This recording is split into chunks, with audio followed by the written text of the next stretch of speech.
Good morning. Oh my goodness. Married at first sight, domestic violence, and the domestic violence timeline. I'm going to break down all of the episodes so you can see the timeline of how things are escalating. I feel bad for Paige. She's going to have to wait till she gets home in order for her to make accurate and correct decisions. And I think that's what she is doing right now is trying to struggle through this till she gets home. Trust me, I get it. Having been there, done that, and having two bookends, yeah.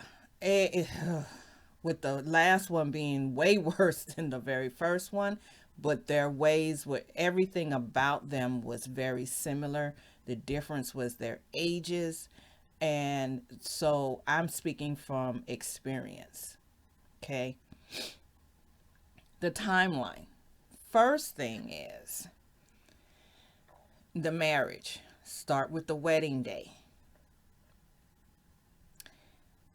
Any girl, anyone who's been a child as a young girl, moving into prepubescent puberty, moving into teenager, moving up the ladder to the young woman, to the middle-aged woman, to the grandma, to the great-grandma. All of us is what I'm trying to say. Every woman has seen where a man who sees a woman in his eyes who is fine as wine or the best looking thing they've ever seen in life. And I took my glasses off so you can see my eyes so you can understand that I'm talking about that one woman. And it's never ever one woman. It's a particular type of woman that the man views as fine. Okay? I mean, fine. All right? The word and the expletive, the cuss word that is used begins with a D. Let that sink in. It does not begin with an S. Think about it. Let's just think about it. Let that simmer. It doesn't begin with an S. It begins with a D.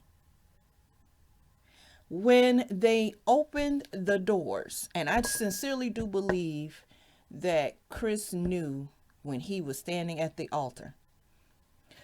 He had gotten a phone call, somebody from his family, something had told him before he got up on that stage or right after he got up on that altar that there was a possibility of a pregnancy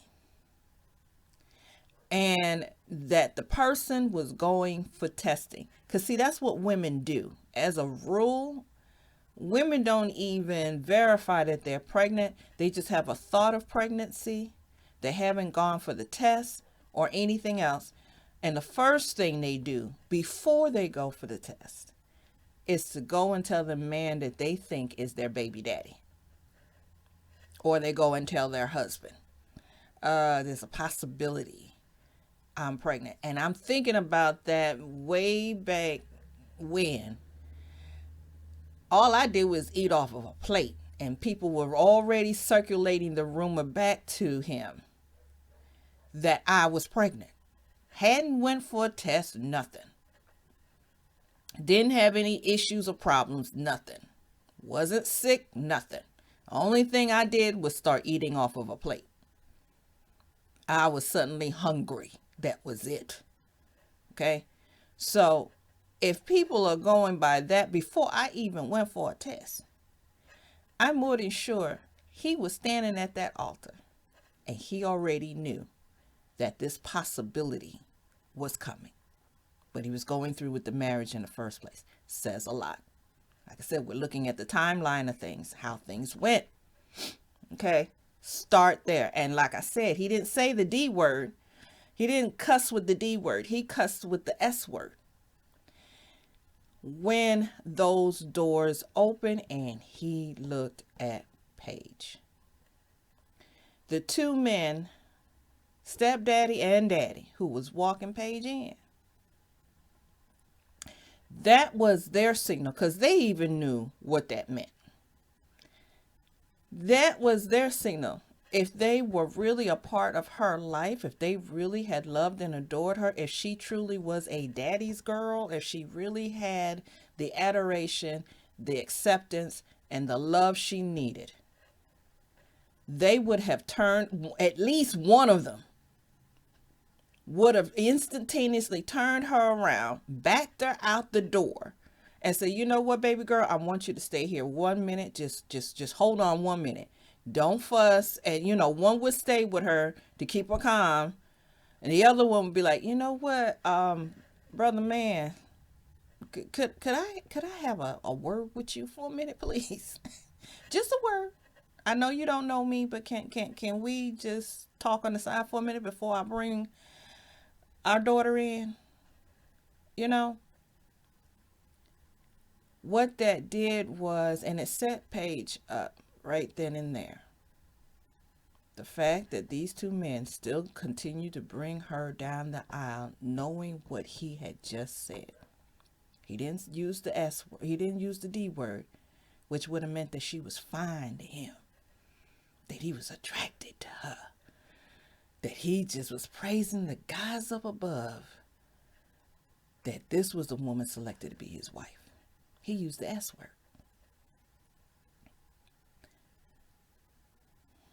Think about it. Let it simmer. What that told him as she was being brought down the aisle in spite of is that he can do anything he wanted to do to her, and nobody will come to her rescue. She was set up to be the prey and not the prize at that moment. Okay, that's the first thing. Second thing, at the wedding reception, they basically told her that the only thing she was good for was the sex. All that sexual conversation, that was setting her up to let her know the only thing she can do for this man is sex. So she was immediately sexualized. Okay. Now, we hadn't even got to that first night, right before the honeymoon. Okay. When everybody left and they went to the room, had she locked down clink clink until she knew a little bit more, he probably would have respected her a whole lot more than what he is now. He would have considered her more. He would have then shifted his thinking from prey to maybe, just maybe, she could be a prize. He knew that on paper they were great. His lack of attraction to her wasn't just her looks. It was the fact that the two men in her life didn't value her either. And she didn't value herself. When she laid on her back and opened her legs, even though she knew she was married, he was still a stranger to her. He was just a husband on paper. He wasn't a husband in real life to her because he didn't know her. It's almost like Leah and Rachel in the Bible. She was Leah, not Rachel. Okay? So now she deflowered herself with him. His respect now is gone. So now he starts setting her up even more. And here's this thing of, if you can envision a needle and thread, because I meant to have that for you. If you take a needle and you shove it through the the cloth and you bring it back. You make your knots. This is how trauma bonding starts. Okay? Because now he's degrading her in one aspect and then turn right around and giving her an uplift. So this up and down thing. So if you have a weaver, if you think of a weaver, if you think of a cloth and needle and thread, if you think of yarn and you're pulling it through to form the knots, this is how trauma bonding starts. So it's that constant up and down, up and down. You know, 1 minute I'll give you something good, a couple of crumbs here, and then I'll give you the stab. So, oh, did I hurt you? Did I hit a nerve or what? All of this nitpicky kind of stuff is where the trauma bonding starts. Okay, so now you're looking at the timeline. Now she's no longer attractive. He was waiting for that call to verify that the test came back positive for pregnancy. He knew. He knew. He knew before he even married her. I can almost guarantee you that.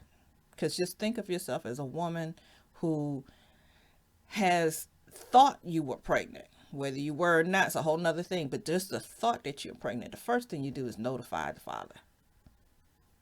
There's a possibility I might be pregnant. No, I didn't get the test yet. I'm waiting on the test results to come back. I got to go see. Okay. So many triggers in this. So many triggers. So then that's where this I'm not attracted to you thing. And it's not even so much that he's opening doors for her to leave. What he's doing is he's cementing himself to her. He's weaving in his ends.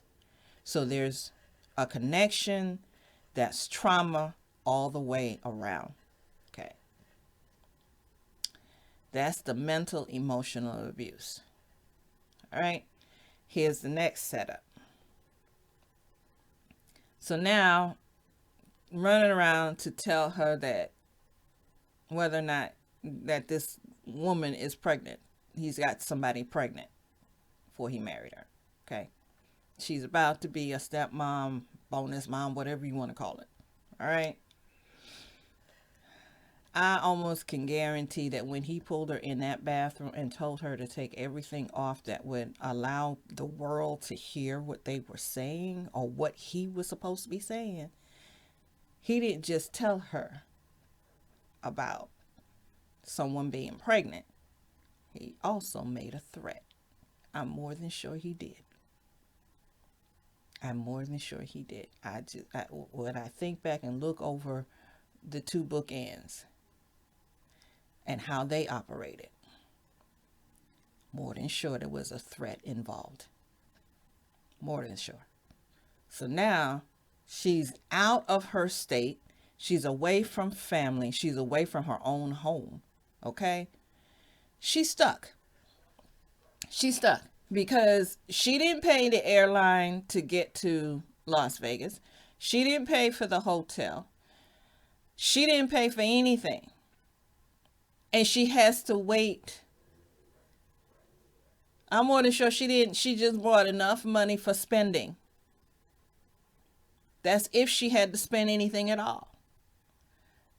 I'm more than sure she couldn't get a flight back out. I'm more than sure she couldn't find someplace else.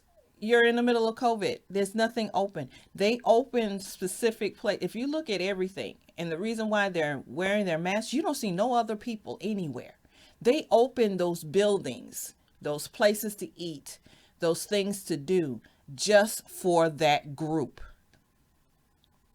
It gave, and they did it because it also gave them, gave those places free advertising because they're on TV. So she's stuck. She is literally, figuratively stuck. Okay. Just think about it. Let it simmer. Let it simmer. Once again, talking from place of experience. All right. So then, here's the next setup. Financial abuse. So now we went to mental, emotional abuse.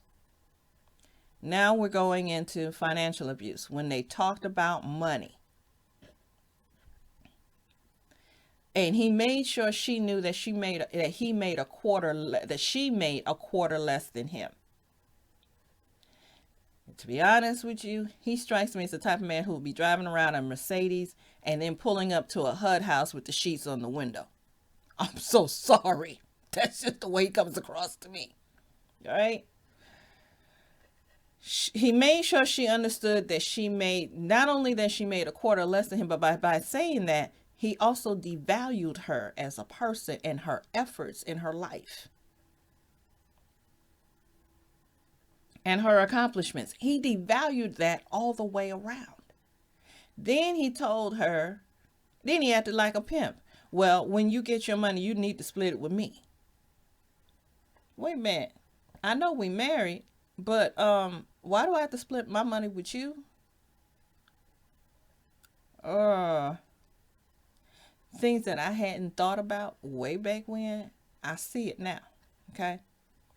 Then when she said that they should have a joint account, he was like, oh no, we're not having no joint account. Everything comes into one place and it's all mine.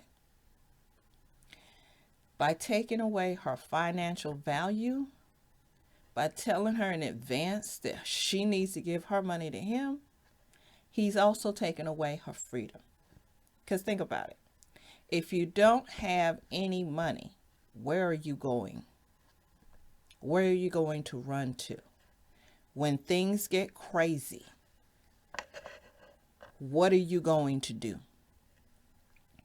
Where can you go? You can't do anything without money. You can't get you another place. You can't get a plane ticket. You can't get a bus ticket. You can't get a train ticket. You can't get anything without money. So now here's the financial abuse. He's setting her up for the financial abuse. Okay? The religious abuse has been woven in. That's adding to the trauma bonding is the religious abuse. Because see, she didn't start with the Bible. She didn't pull out a Bible. Every time he said or did something, she never once pulled out her Bible to point out to him what God had to say about what a husband is, what a wife is. She doesn't even know enough to contradict him when he pulls a Bible verse out of context. Now, see, I knew how to do that. That's one of the reasons why the relationships never lasted more than 6 months, because it's like they pull out a verse and it's out of context, and I'll take the same verse, goes 3 verses above, 3 verses below, and maybe even the chapter before. Okay, she didn't do none of that. None of that, not once. Even when he called himself giving that one little so-called prayer, I was like, that is so pitiful. The man didn't even know how to pray over his food. That's a big sign right there. Okay? So he set her up with the religious abuse. Marriage was an idol to her. I'm not going to say it still is, because maybe she has learned enough to know there's a big difference when God does things. And that's the other thing. She has never seen God in any of her previous relationships. She said that herself when she was talking about she was a stepmom to somebody else's kid, or almost a stepmom or something. Okay. So, yeah, there's so much. You're hanging on to the edge of your seat. You're biting your nails. You're mad at her. You're mad at him. And then that whole thing with dinner, everybody knows. Everybody knew. Okay? Because this couple had been consistently late. That's the Eric and the Veronica, or Virginia, whatever her name is. Okay? Before we even get there, let's get to the ATV part. He isolated her. He isolated her. There's a big difference in cultures. In our culture, we don't want the drama. If we don't want the drama in our life, we will nod our heads up and down in agreement with you, and we will walk away from you, and we will not support you. We will say we will support you, but girl, when you call, we're looking at the call ID like, oh crap, nope, we ain't doing this today. Okay? In our culture, there is no unity. There's no real assistance. There's no real help. And I'm not saying it's across the board. I'm saying most. I'm not even going to say all. I'll say most. I'm not going to say everybody. I'm going to say most. Key word is most. M-O-S-T. M-O-S-T. Most. Not all. Okay? In that other culture, you can be crazier than a dingbat and a loon put together. They will make space for you in their home, whether it's in the attic, in the basement, or up under the house in a bunker. And they will lock you away, make sure you have your basic needs like food, shelter, and clothing. And they will deal with you that way. They won't even mention you in the family. You don't exist. Because you're crazier than a loon. So they'll just quietly put you away. Okay? And everybody will gather together in unity. You will not be mentioned. You will not be discussed. And if you are discussed, there will be another name for you. They will help. They will help. They will be concerned. They will be in the business. They will check. They will make sure. They will be like, oh my God, how did they get out? Okay? Think about it. There's a difference in cultures. And the fact that they were so concerned about Paige, they were more concerned than Brianna was. Hello. And out of that concern, they spoke up. He didn't want that. Because anybody helping her against him means freeing her from him. And he didn't want her to be free yet. He wasn't finished destroying her. I don't know what she represents to whatever is in the past of his life. But destroying her means destroying himself. So there's something in him that he knows he needs destroyed. He doesn't know how to fix it. He doesn't know how to do about it. So his thing is abuse. And he hates women. Okay? So that whole ATV thing was deliberate. Okay? And no, I'm not surprised that Eric didn't jump in at that particular moment. Because in that culture, the men don't. They just don't. Matter of fact, when they're done with you, their way of destroying you, if they're abusive, is to kill you. Okay? There was a movie way back in the day. Nancy McKeon did this movie. And I never could call the name of it simply because it was just that intense. I made it through the movie, but I couldn't breathe throughout that whole time that movie was going, because that man, and it was based on another true story, that man literally stomped her down in the street with neighbors watching, and nobody did anything. Okay? This was back when it was considered that domestic violence was only physical. All right? So now he's mad because now he sees where his help is, where her help is. They made that obvious. That's why he did what he did. And that's why he deliberately went off in the van on the way back. He said he would make their life hell. He intended that because he wanted to make sure that she was completely isolated. Now, everybody knows that Eric and Virginia are always late for everything. He deliberately did his apology when they were not there. That was intentional. He knew they would be late. He knew they would be late. And if you notice, if you watch the clip good enough, you will see he was the one that opened his mouth to start the apology in the first place. He's good. He's good. He's good. Okay. That's the timeline. So don't give up on Paige yet. Paige's shot might not come till she gets back home. Because you have to remember, she's away. She's in Vegas. She's not even close to home. That's a lot of mileage. She's nowhere close to even being safe. She's not safe with him.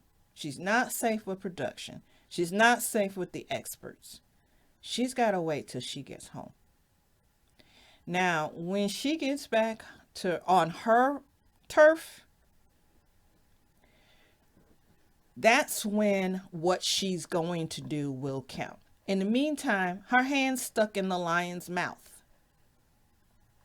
She can't even figure out how to slide her hand out and not get it chewed off right now.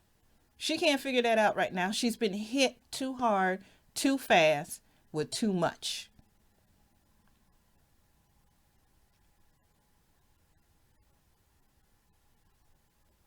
She's not even in the position to be rescued right now.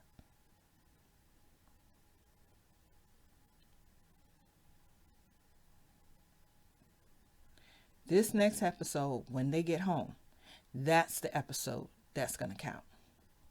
That's what's going to count as to what she does then. You can't do anything when you're so far away. Because what's she going to do? She's left without money. Think about it. Where's she going to go? The hotel only had those rooms available for that group. It was set up. They were open for that group. You don't see nobody else. You don't see people walking around, nothing. They opened that hotel specifically for that group. They opened those rooms specifically for that group. She can't even ask for another room. Now, production might have been able to get her another room, but there was no guarantee of that either. And then she couldn't do it in a way that would keep her safe from him. Think about it. As much as he pops off, you're still in the area. He could have been on her door. She could have been put in another room, and he would have, when the cameras are gone, he could very easily be in that room, on that door. Look, we gonna do this till we get back home. You don't know. She wasn't safe. She wasn't safe. So I'm saying that because we need to give her just a little more slack. Just a little more slack. What happens when she gets home is what's going to count. I know because I've been there. I've been there. And I'll do a story time on me later. But I wanted you guys to get this, and I had to really pray hard as to what I was going to say and how I was going to say it. You need to look at the timeline. You need to think about how this all started, and it's escalating quickly. It's escalating quickly. He's setting all of this up now because when they get home,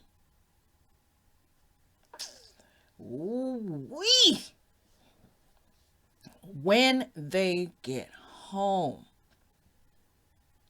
think about it.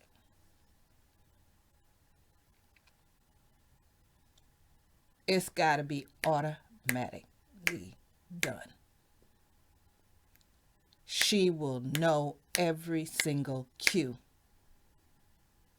And she's got to be ready to be that robot.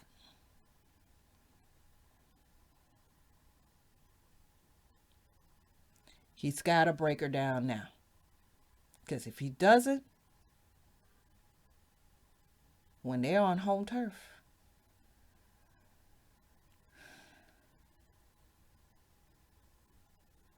yeah, he knew. Everything's been deliberate. Every single thing has been deliberate. Think about it. Think about it. I'm signing off right now. And I'll do another video for my story time. Because trust me, she's in deep. She's enmeshed right now. The trauma bond is set. The glue is set. Now, whether or not it'll hold, won't know until you get back home. Okay? All right. This is BW Poetess, God's Heirloom, Platinum Voice, 8, signing off.